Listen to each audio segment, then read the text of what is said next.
Hey, what's going on? This is Justin Chon from 21 and Over, and you're listening to channel APA.com.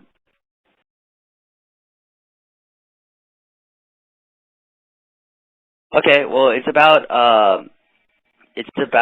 my character Jeff Chang, his 21st birthday, and his best friends from high school come up to get him drunk for his birthday and have a great time. The only problem is he has a medical school interview the next day, and his dad is crazy and mean, and they convince him to have one beer, and obviously that one beer turns into absolute mayhem.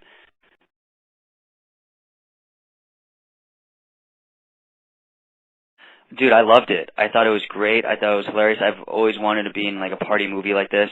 And you know, like John and Scott are such smart writers that they mask what the real theme of the movie is with all this partying, but the real theme of the movie is friendship between these three guys, and also how you start growing up and things change, and you can't, you just have to accept that, like, your friendships in high school, they evolve, just like they do when you go to college, when you get a job, when you have families, when you have kids. Those friendships that you have when you're younger, I mean, they'll still be your best friends, but obviously you need to grow up. And I think this movie is about the friendship between these three guys.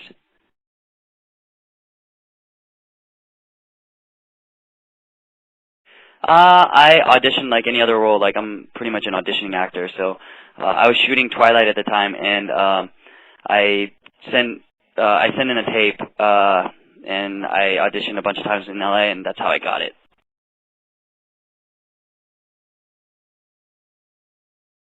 I think my real life experience wasn't as much of a comedy. It was more of a drama because I wasn't smiling walking home. For my 21st birthday, I was going to USC at the time. I was studying abroad in South Korea, and I was with a bunch of people at some little shitty bar, and like I drank my ass off, and I woke up like sitting up on the door of a pharmacy, and I woke up because it was raining on me, and I woke up to no one there. Like, people were like just walking past me on the street thinking I was like a bum. My shirt started off white, but it was like black. And I did a walk of shame home. I took the subway, and like my grandma freaked out because I didn't come home and I looked like shit.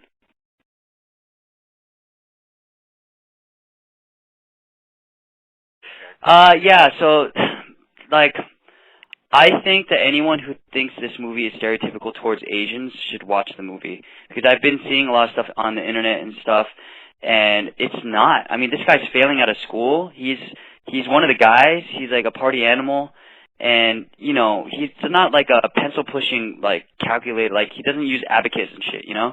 Um, like he's the furthest thing from the stereotype. I just think that like people want to see what they're they like to project what they are angry about in the world, and I feel like, people are like, why is he called Jeff Chang? Like, why can't he just be called Jeff, like a human being? But dude, like, how many friends do you have that you say their full name, or you just say their last name?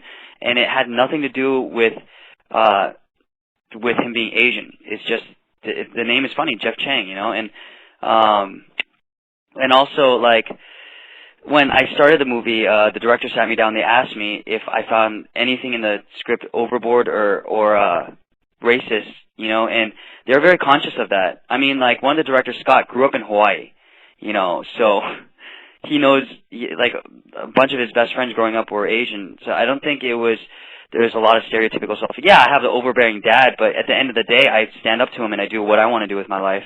And I think that's a very important message that is in this film. So yeah, I think people should watch a movie and decide for themselves. But I don't think, I'm fine with everything in the movie. Yeah, I mean, like, Miles says something about like where you're from or some shit like that, and I counter him by saying, yo, my family's been here for like generations. What the hell are you talking about? So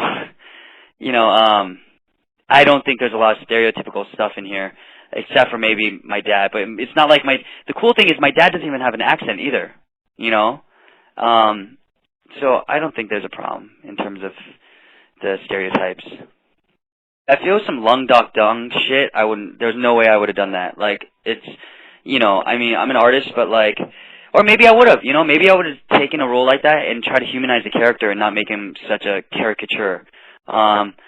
But yeah, no. Part of the reason like I wanted to do this film so much because he is Asian and he's three-dimensional. I mean, dude, at the end of he has real wants and needs, and at the end of the script, we had to reshoot the scene 4 times, but and I think this is why I got the part, is I had a really emotional scene with my dad, and I explained to him I tried to commit suicide, and he doesn't give a shit. He's like, let's go. And I explained to him, like, listen, did you not hear me? I tried to commit suicide, and I had this emotional breakdown and stuff. It was just too much of a downer for the film, but, like, it's very three-dimensional, and that's why I wanted to do it.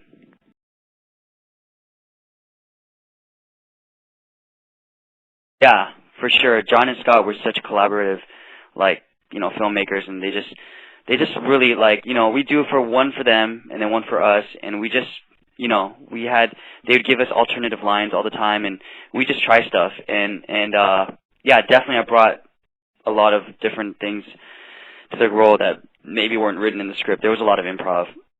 My favorite thing was dancing on top of the cop car with when they say get down, because, that's something that wasn't in the script. They said I break dance on the roof, and I was like, it's not going to be funny if I try to break dance on the roof. It'd be funny if I was doing the drunken robot, and I think that's been pretty well received in the marketing, I guess. I just saw the gag reel that they're going to put on the DVD. It's funny, and you'll see like some of the stupid stuff I do.